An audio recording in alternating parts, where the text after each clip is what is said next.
ምናምን ከዛ ልክ በልታ ይሄን ደግሞ ለእናቴ ብላ በፌስታል አድርጋ ልትወጣ ስትል አንበሳው መጣባት።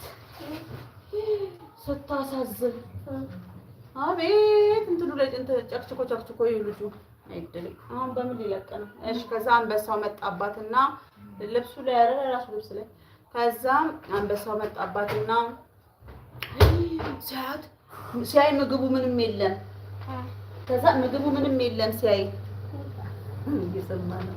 ከዛ ምግቡ ሲያየው ምግቡ እንዳለ በልተዋለች ጦጢት ጭርስ አድርጋ ተናደደና ጦጢትን ሊመታት ሲል በእናትህ አንበሳ በእናትህ ግን እኮ እርቦኝ ነው የበላሁት ቤት እናቴ ምንም አላስቀመጠችልኝም እኔ እርቦኝ ነው በእናትህ አለችው።